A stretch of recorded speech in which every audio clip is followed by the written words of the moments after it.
Seattle is just a wonderful music city. How do we keep this music alive? How do we rebuild Seattle's thriving jazz scene? Younger generations should keep the jazz legacy alive. It's a part of our city's identity. Seattle jazz all started on Jackson Street.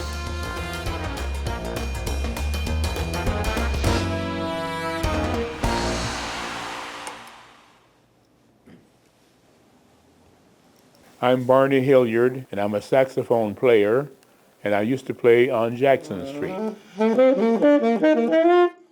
I am now 87 years old, and I have been performing music in Seattle since I was a teenager. I never stopped. The jazz scene really begins with Seattle music scene. They celebrated at the Alaska-Yukon Pacific Exposition in Seattle. The Alaska-Yukon Pacific Exposition was here in Seattle in 1909. And the reason behind it was to highlight the development of the Pacific Northwest, The fair way out in Seattle. but also to highlight other countries. The fairgrounds were a vibrant scene, and it was full of music and entertainment all day long. Black musicians were already organizing under the leadership of Powell Burnett for the Alaska-Yukon Exposition. He really wanted his brass band to play at the fairgrounds, but the organizers required them to be members of the all-white Union 76, so they were excluded from playing at the fairgrounds. And they began to discuss and talk about forming their own Black Musicians Union. Powell Burnett was instrumental in helping to shape the Black music scene in Seattle. We are at Washington Hall, entering the parking lot. And if you want to know the history of jazz in Seattle, you have to know Washington Hall. Such a grand space, and Grand Ballroom is the perfect name for this space. Washington Hall was built in 1908 by the Danish Brotherhood and was meant to be a welcoming space for immigrants, and has a rich history for Seattle's jazz scene, became a hub for musicians and entertainers. It is the site of Seattle's first documented jazz performance by Lillian Smith in 1918. And by 1920, that's when Jackson Street really began to click and hit it off. The migration patterns of Black people to the Northwest post-World War I and beginning of World War II was for work on the docks. They saw the Northwest as this promised land. And that was about the time when more Black musicians were coming to Seattle through King Street Station.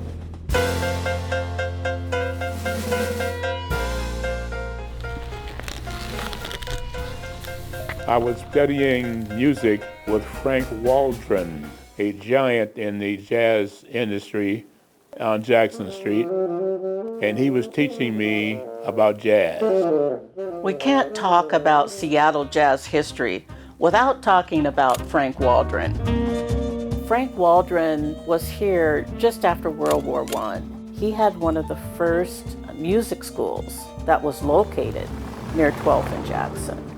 He became mentor and teacher to many young musicians. And among those musicians were Quincy Jones, Jabba Ward, Buddy Catlett, and Barney Hilliard. He told me that when he played on Jackson Street, you could hear music and jazz coming from every club and every corner.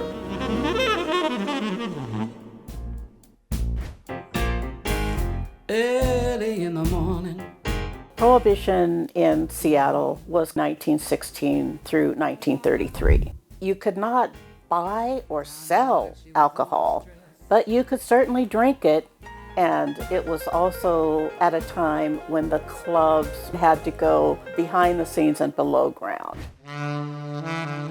During the Great Depression, people were unemployed. Without jobs, we had no money. So it was rough times, but African American community and across other communities were finding ways to entertain and be entertained.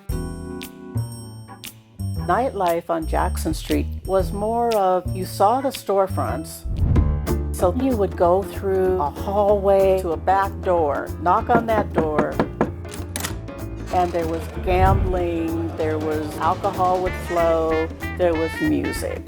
Police at that time sort of turned their head or eye away from it, but they were receiving pay under the table to do that. People bring their expression, their emotion.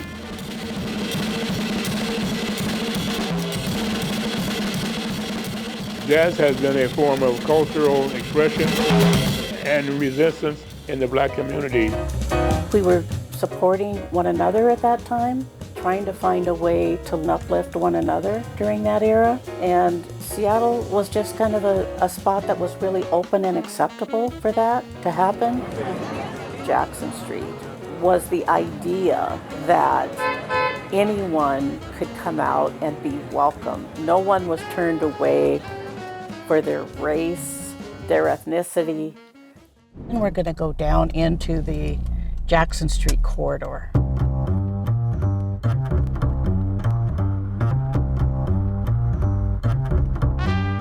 In the 1920s to the 1950s, famous clubs along the Jackson Street corridor included Dumas Club, New Chinatown, Ebony Cafe, 411 Club, Rizal Hall, Basin Street, the Congo Room, the Black Elks Club, China Garden, Club Royale, Black and Tan, and Entertainers Cabaret.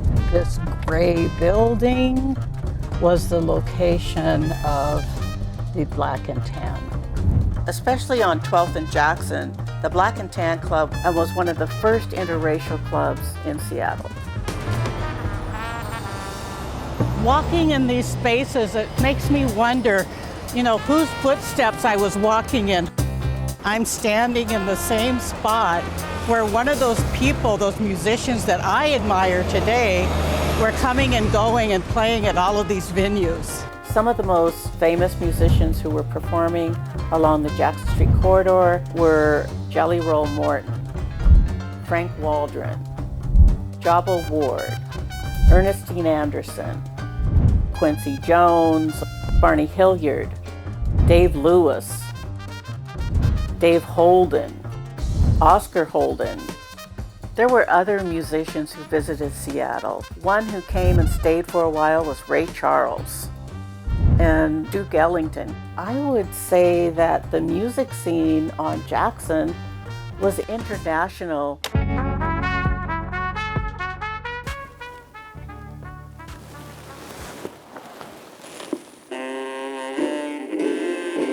Music created by Black people was considered race music. It was not allowed on the mainstream media, radio and TV stations, was because of segregation. So that's why it was so important for us to go by the records and listen to those records and learn about the music, because race music had a history for us going back to our parents. And since that music was banned, the only way people could hear it live was to hear us play. Also, because of segregation, the Black musicians were seldom allowed to live in a hotel when they came to perform in the city of Seattle. The Black players would have to go through the back door. I experienced racism in the 1950s. Club owners did not want the musicians to sit in a regular lounge area and eat with the white customers when they wanted us to eat in the kitchen. Also, African American musicians were not allowed to perform in certain areas. Local 76 controlled where musicians played in the city, and they were largely supportive of white musicians. Black musicians became very frustrated and decided to form their own unions as they were being shut out. Powell Barnett and other Black musicians were beginning to rally for their own union. So Union 458 eventually became 493. The local black musicians unions were important for the black musicians to have a collective voice. So Jackson Street became sort of a hub for African American musicians. For that same reason, white musicians and white customers would come to Jackson Street to listen to the music that was being performed by the African American musicians. You could say that Seattle was a segregated city and that black and white people didn't always live in the same neighborhoods, but they did come together on the Jackson Street corridor to listen to music and dance together. The effects of urban renewal and the beginnings of gentrification through the International District, Jackson Street, and into the Central District is what really affected some of the music venues that were along that corridor. As neighborhoods changed, our old venues were closed down and much of our music heritage was lost. It's important to keep the jazz history alive because Black history is American history. It's a history that we uplift, we hold the narrative.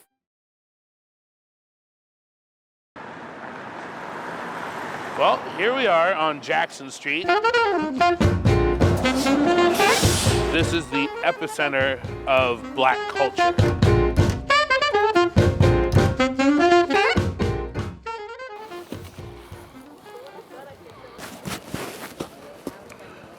My name is Alex Dugdale. I am a jazz educator and musician in Seattle. I was adopted when I was less than a year old from Cali, Colombia in South America, and then moved up to North Seattle in the house that my parents still live in. Growing up as a jazz artist of color, music was my therapy. It allowed me to express my anger and loneliness and frustration with the world when words just wouldn't do it.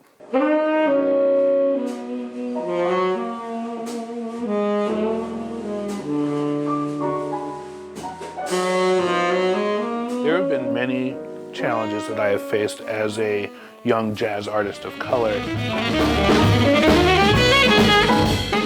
The discrimination I faced was being excluded from groups based on the color of my skin. People assuming the worst about me, people thinking that discipline wasn't something that I had, that I didn't work hard, and it was constant struggle, whether it's been being followed by the police.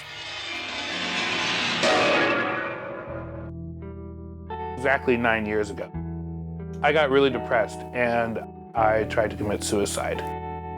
I felt so unsatisfied with everything going on in my life. I was a full-time grad student. I was working 3 full-time jobs. I was completely overwhelmed. After my attempted suicide, I immediately got called for a musical opportunity that led to me playing the national anthem in front of like 40,000 people. Being able to express everything that I was feeling from the day before musically and feeling heard really gave me the motivation I needed to continue with my life. Jazz has profoundly impacted my personal growth. It has had allowed me to find my true purpose.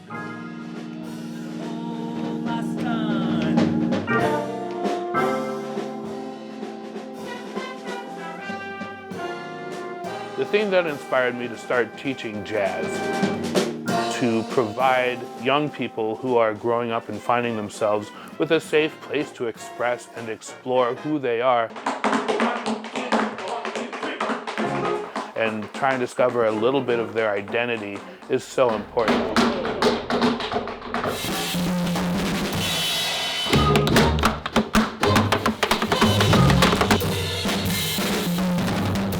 It's something that I definitely did not take for granted and appreciate, and I want to make sure that everybody has that opportunity. To be with you guys right now is truly inspiring. You guys are certainly no exception. That I always walk away feeling inspired by your excitement, the high level of playing, and your dedication to being with each other as a team. When I play music, it's really exciting and it's really fun. Having a music class means to me, it means community. Hello, I'm Avner Prasad. I go to Decatur High School. I play tuba and bass trombone. Well, I'm Indian and Fijian, so one side's Melanesian, Polynesian. My parents supported my decision to learn music 100%. It's a very important thing culturally for us too, as Indians. I don't really see much Indians over here playing music, so it's good to be a part of something. It's good to maybe inspire another young Indian kid. I'm Lorena Jimenez. I'm a sophomore at Decatur High School, and I play the bari sax for Jazz Band 1. When I play my instrument, like every single worry goes out of the door. Like I don't think about anything else. Playing instruments is very common in Mexican culture. For example, like bandas, mariachis. And I just really loved playing. It was always in my blood. What first drew me to jazz music was, and I found that it was a way that I could express myself, and I got closer with the community. A couple years ago, I felt out of place in a way. Like I had really bad social anxiety. Now that I'm in jazz band, it's really helped me open up. People here in jazz band, like we all have something in common. We love playing together as a band. It really made me feel more connected because everybody has gone through the same thing that I've gone through. Music education is really important for BIPOC people. Some people don't have access to private lessons or they don't have access to instruments, and so having a music class in school could really help them express themselves. And it gives BIPOC people more opportunities. We want to make sure that every one of our students has the opportunity to experience these things where finances are not a reason that they don't get to attend. The name of the event today was called Big Band Showcase. It was mostly for fundraising money, especially for our band program, because we don't really have that well equipment compared to other schools.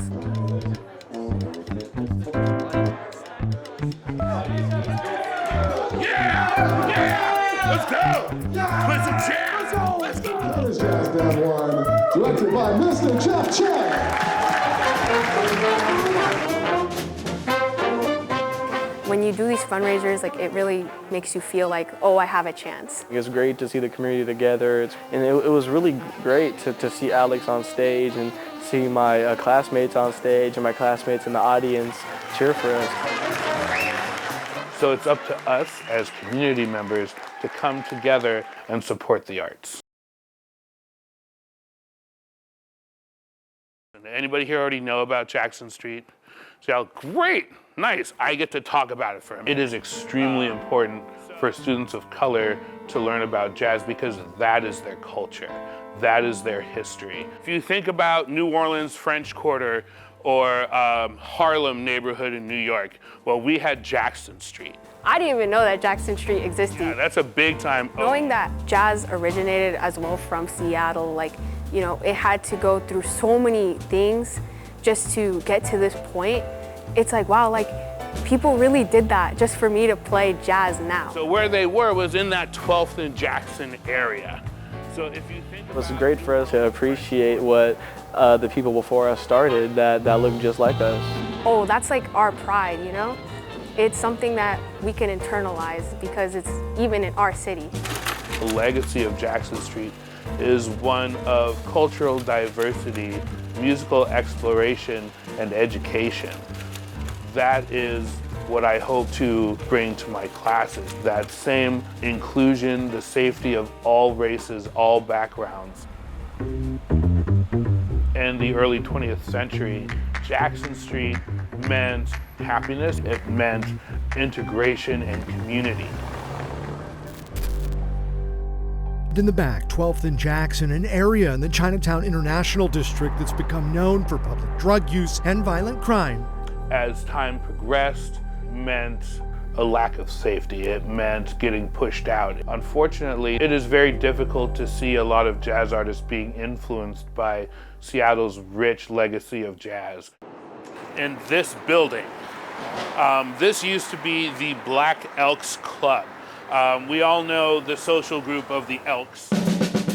How do we rebuild Seattle's thriving jazz scene? Which is why it's so important that Seattle jazz history become more widely known, more widely available, and we can have discussions, talks, build it into curriculum. These old buildings are here in this industrialized version of Seattle. It's like a little pocket of old Seattle within all the newness. It's great. Every time I pick up my horn to try my best to play, to respect the people that built the foundation for us for music. Why don't you start at pickups to G? G? Yeah, pickups to G. 1, 2, 1, 2, 3. To have Alex as a mentor is great. He's a very positive guy. So bringing that positivity into music really, makes me want to be better in music. When I first saw him, it was back in 2020 in that Decatur Jazz Night. He inspired me to join jazz when I saw him perform back in the day, and now I get to play with him, which is amazing. Every time that a student talks to me, what are your favorite instruments to play, and how long ago have you started playing these?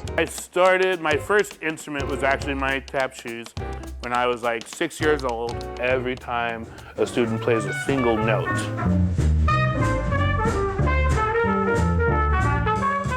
you can see the joy in their eyes.